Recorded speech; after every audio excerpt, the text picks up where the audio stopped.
सरकार ने दिल्ली को पानी के स्तर पर जीरो कर दिया है। कहने के लिए बोलने के केवल झूठे वायदे करते हैं उनके। मैं केवल अपनी विधानसभा की बात नहीं करता हूँ, कौनली विधानसभा ही छोड़ दीजिए, पूरी दिल्ली के हालात बद से बदतर हुए हैं। आज टैंकर माफिया इतना हावी हो गया कि यदि मुझे अपने घर में भी पानी मंगाना है तो 50 रुपए, 100 रुपए, 200 रुपए। अरे अगर आज हमें पानी खरीद के पीना पड़ रहा है तो फिर फ्री पानी कौन सा मिल रहा है, किसको मिल रहा है? आपने वायदा किया था दिल्ली को आप खुशहाल करेंगे, क्या यही दिल्ली खुशहाल है कि लोगों का आज पानी जो जीवन में सबसे जरूरी है? कहते हैं हम कि जल ही जीवन है।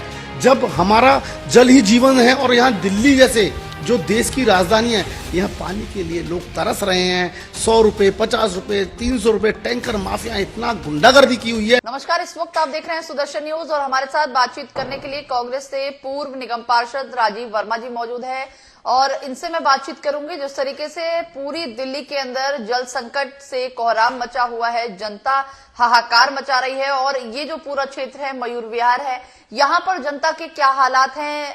राजीव वर्मा जी पूर्व में निगम पार्षद भी रह चुके हैं, वाकिफ है इस क्षेत्र से, इनसे जुड़ती हूँ और जानने की कोशिश करती हूँ।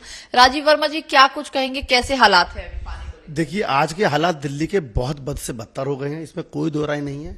और ऐसा नहीं है कि पानी की शॉर्टेज दिल्ली में अभी हुई है, पहले भी होती है ये। लेकिन पहले की सरकारों में और अब की सरकार में सबसे बड़ा अंतर क्या रहा कि पहले की सरकारें संवेदनशील होती थी, गंभीरता को समझती थी, दिल्ली की जनता की आवाज को, आवाम को समझती थी।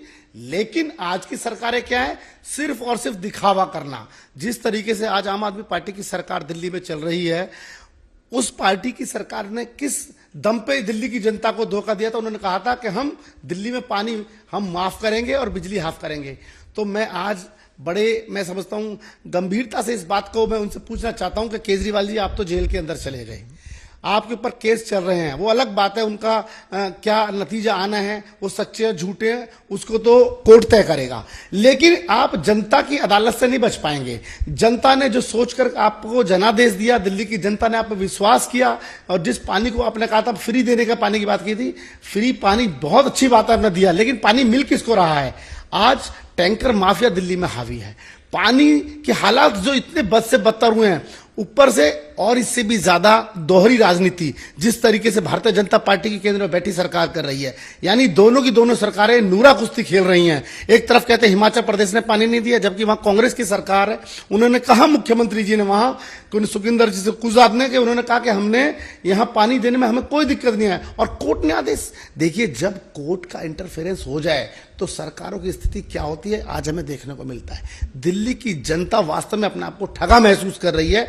और आने वाले समय में, क्योंकि दिल्ली में विधानसभा का चुनाव आना है 2025 में, और मैं समझता हूं केजरीवाल जी की सरकार ने दिल्ली को पानी के स्तर पर जीरो कर दिया है। कहने के लिए बोलने के केवल झूठे वायदे करते हैं उनके। मैं केवल अपनी विधानसभा की बात नहीं करता हूं, कौनली विधानसभा ही छोड़ दीजिए, पूरी दिल्ली के हालात बद से बदतर हुए हैं। आज टैंकर माफिया इतना हावी हो गया कि यदि मुझे अपने घर में भी पानी मंगाना है तो 50 रुपए, 100 रुपए, 200 रुपए। अरे अगर आज हमें पानी खरीद के पीना पड़ रहा है तो फिर फ्री पानी कौन सा मिल रहा है, किसको मिल रहा है? इस आज बड़ा सोचने का विषय है। इसको लेकर के आज जनता बहुत नाराज है और मैं समझता हूं इसका आने वाले विधानसभा में भी, और कम से कम इसको राजनीति की बात नहीं करते ना चाहते हम चाहते केजरीवाल जी, आपने वायदा किया था दिल्ली को आप खुशहाल करेंगे, क्या यही दिल्ली खुशहाल है कि लोगों का आज पानी जो जीवन में सबसे जरूरी है? कहते हैं हम कि जल ही जीवन है। जब हमारा जल ही जीवन है और यहाँ दिल्ली जैसे जो देश की राजधानी है, यहाँ पानी के लिए लोग तरस रहे हैं। 100 रुपए, 50 रुपए, 300 रुपए, टैंकर माफिया इतना गुंडागर्दी की हुई है कि पानी वो टैंकर माफिया को बेचा जा रहा है। कौन लोग इसमें संलिप्त है, उनके खिलाफ सख्त से सख्त कानूनी कार्रवाई हो, उनको दंडित किया जाए, उन्हें जेल भेजा जाए। इसके खिलाफ सरकारों को, चाहे दिल्ली सरकार हो चाहे केंद्रीय सरकार हो, और ये दोनों सरकारें यदि निकम्मी पड़ रही हैं, तो मेरा आग्रह माननीय उच्चतम न्यायालय से है कि कोर्ट इसमें इंटरफेयर करे और सख्त से सख्त इनके खिलाफ कानूनी कार्रवाई करे। अच्छा, एक आखिरी सवाल मैं आपसे पूछूंगी। लोकसभा चुनाव में हमने देखा आम आदमी पार्टी और कांग्रेस का गठबंधन हुआ और अब जिस तरीके से विधानसभा नजदीक आ रहा है, दोनों पार्टियों ने अपना अपना अलगाव कर लिया है। दोनों पार्टियां ये कह रही है कि विधानसभा जो है हम अपना अपना लड़ेंगे, लेकिन आरोप प्रत्यारोप एक बार फिर से शुरू हो चुका है। लोकसभा में आप लोग आम आदमी पार्टी का साथ दे रहे थे, लेकिन आज आम आदमी पार्टी की बुराई कर रहे हैं, उन पर ही जल संकट का आरोप लगा रहे हैं। देखिए, मैं फिर कहूंगा, पानी के लिए राजनीति लोगों के जान से खिलवाड़ नहीं करनी है। और जब लोकसभा की आपने बात की है तो वो देश के लोकतंत्र को बचाने का चुनाव था। वो चुनाव था इस देश के संविधान को कैसे बचाया जाए। जिस तरीके से भारतीय जनता पार्टी ने इस देश को लूटने और तोड़ने का काम किया, आपने देखा सरकारों को बनाने और गिराने का काम किया। माननीय मोदी जी और अमित शाह जी ने इस देश में एक नई राजनीति की शुरुआत की थी, जिससे आज देश बदतर स्थिति में पहुंचा है। एक तरफ विश्व गुरु बनने का ढिंडोरा पीट रहे हैं, दूसरी तरफ अपने ही देश के लोगों को, 80 करोड़ लोगों को यदि हम फ्री अनाज दे रहे हैं तो हमने कौन सी तरक्की इन 10 वर्षों में की है, ये मुझे समझ से आता नहीं। माननीय मोदी जी ने कौन सी वो गरीबी को दूर करने का काम किया कि आज भी हम 80-85 करोड़ लोगों को वो कहते हैं मुफ्त राशन दे रहे हैं। तो क्या इस देश में मुफ्त राशन की हमने बात की थी? हमने कहा था देश के किसान 2022 तक आय डबल करेंगे, हम किसानों की एमएसपी मंजूर देंगे, इतने सारे वायदे, महिलाओं को सशक्त करेंगे, युवाओं को बेहतर नौकरी देंगे, पूरे हर वर्ष हम 2 करोड़ रोजगार देंगे। तो हर वर्ष का मतलब होता है 10 वर्ष में आपको 20 करोड़ लोगों को रोजगार देना था। तो मोदी जी ने जो कहा वो कुछ नहीं किया है, इसलिए लोकतंत्र और संविधान को बचाने के लिए हम सब एक हुए थे। लेकिन इसका मतलब ये नहीं था कि दिल्ली के लोगों के हितों से हम दूर हटें। कांग्रेस पार्टी का विजन रहा है, और मैं आपको याद दिलाना चाहता हूं, शायद देश की जनता जानती होगी और दिल्ली की जनता तो इसलिए जानती है कि शीला दीक्षित जी आज हमारे बीच में नहीं है। आज वो जहां भी होंगी, स्वर्गीय शीला दीक्षित जी याद आती हैं कि 1998 से लेके और 2013 तक 15 वर्षों में इस दिल्ली को कायाकल्प करने का और विश्व के सबसे सुंदर शहर बनाने का काम किया था, जिसको आज केजरीवाल की सरकार ने धूमिल करने का काम किया है।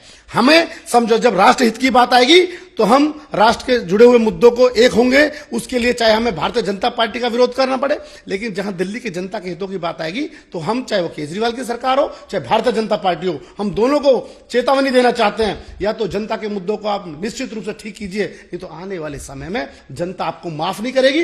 भारतीय जनता पार्टी और आम आदमी पार्टी दोनों को घर बैठाने का काम करेगी, और दिल्ली की जनता फिर वही अपनी पुरानी दिल्ली हम वापस लेके आएंगे और कांग्रेस की सरकार बनाएंगे। तो सुना आपने, ये थे हमारे साथ राजीव वर्मा जी। अब देखना ये होगा कि जल संकट जो दिल्ली में देखा जा रहा है उससे कब निजात मिल पाता है। और आरोप प्रत्यारोप की जो राजनीति चल रही है, बीजेपी लगातार प्रोटेस्ट कर रही है, वहीं कांग्रेस भी प्रोटेस्ट में उतरती नजर आ रही है। लेकिन बात की जाए आम आदमी पार्टी की, तो आम आदमी पार्टी जनता को कब राहत दे पाएगी और जल संकट से निजात दिल्ली की जनता को कब मिलेगा, ये देखना खास होगा। फिलहाल के लिए बस इतना ही। कैमरामैन चंदन के साथ मैं दिव्या, सुदर्शन न्यूज दिल्ली।